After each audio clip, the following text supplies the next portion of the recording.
Bonjour, dans cette vidéo je vous propose 4 petits exercices où il faudra calculer toujours le produit scalaire AB, scalaire AC, c'est assez simple, c'est vraiment pour apprendre à choisir la bonne formule parmi les formules que vous avez apprises dans le cours. Alors la première question est assez simple, vous êtes dans un repère ici orthonormal, vous allez donc utiliser la formule du produit scalaire avec les coordonnées. Alors dans un repère orthonormé, le produit scalaire UV avec U de coordonnées XY et V de coordonnées X', Y', c'est tout simplement le réel X fois X' plus Y fois Y'. Alors ici, eh bien, on veut calculer le produit scalaire AB, AC. Il va donc nous falloir les coordonnées des vecteurs AB et AC.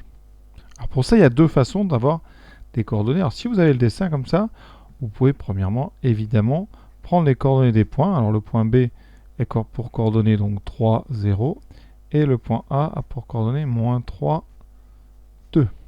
Donc le vecteur AB, c'est coordonnées de B moins coordonnées de A, 3 moins 3, 6, 6 moins 2.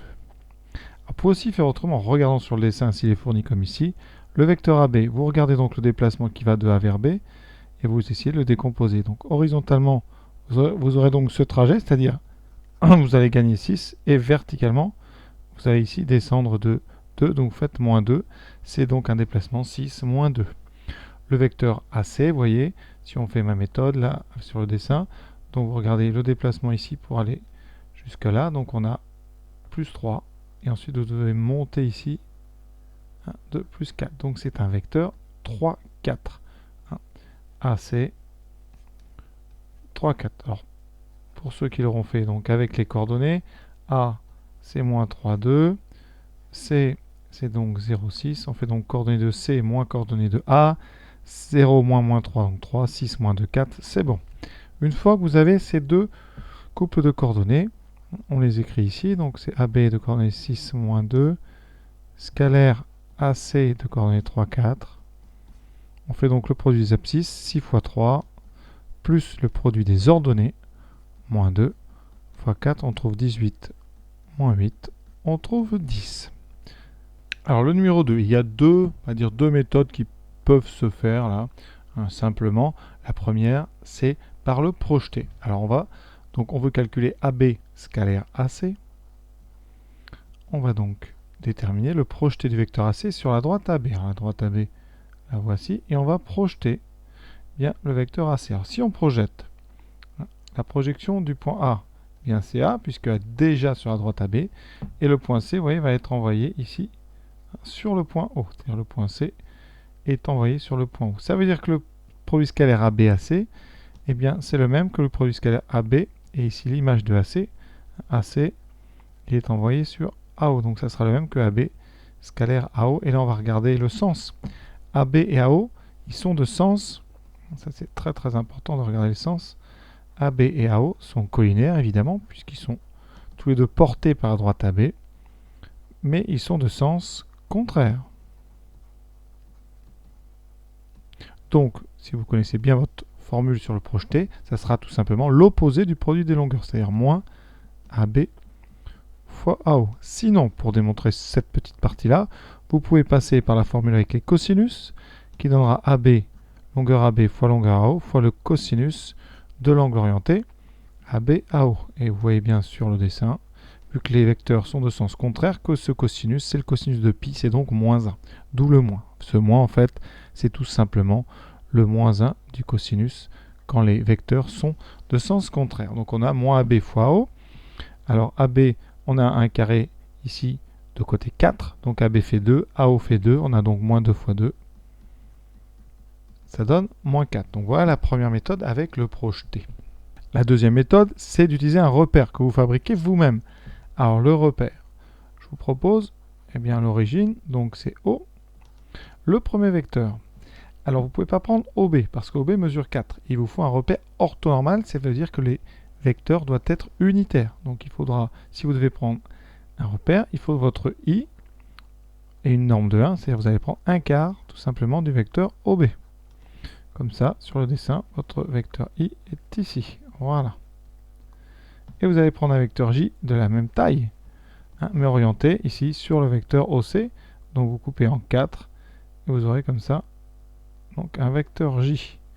Vous avez donc fabriqué un repère orthonormal. Les deux vecteurs sont orthogonaux, ils sont unitaires.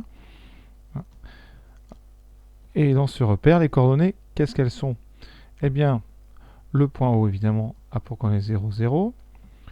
Alors vous, on vous demande AB. Alors A a pour coordonnées 2, 0. B a pour coordonnées 4, 0. Donc avec ça, on trouve que le vecteur AB, on voit bien sur le dessin, c'est 2 fois I, donc c'est les coordonnées de 0. Il vous faut ensuite AC. Alors il nous faut les coordonnées de C. Alors C, c'est donc sur l'axe des ordonnées, mais c'est un carré de côté 4, donc C a pour coordonnées 0, 4. Donc, eh bien AC, on fait coordonnées de C moins coordonnées de A, 0, moins 2, 4, moins 0, 4. Voilà, vous n'avez plus qu'à faire votre produit scalaire, puisqu'on sait qu'il est indépendant de la base du repère choisi. Donc on a AB, pardon, pour le point, AB, coordonnées de 0, scalaire AC de coordonnées moins 2, 4. Ça donne donc 2 fois moins 2, plus 0 fois 4.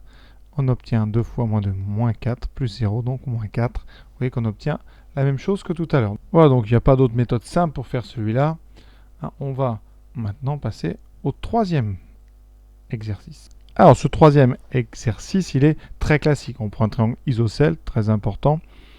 Et on doit calculer toujours AB scalaire AC. Alors, la première chose qui vient à l'esprit, c'est évidemment le projeter. Vous avez un petit point H ici, qui est le pied ici d'une hauteur. Vous avez donc, si on utilise le projeté, A qui se projette sur A et C qui se projette sur H. Donc, AB scalaire AC, c'est tout simplement égal au produit scalaire AB et AH. Alors là, on regarde ABH, cette fois-ci, AB et H ont de même sens, sont collinaires, de même sens. Donc, le produit scalaire, c'est le produit des longueurs. C'est donc AB fois AH. Alors, AB, ça fait 2. Et H, vous voyez, c'est la moitié, donc ça fait 1. Donc, le produit scalaire fait. Alors, ce qui est important à remarquer dans cet exercice, c'est que la position de C sur la médiane c'est la droite ici, le segment en pointillé. Si vous mettez C plus bas, plus haut, voilà, eh bien vous aurez exactement le même produit scalaire puisque le projeté que vous obtiendrez sera toujours le point H. Donc le projeté dépend ici vraiment essentiellement de la position de C. Donc si C est sur cette perpendiculaire passant par H, vous aurez toujours le même produit scalaire. Donc le projeté c'est quand même important.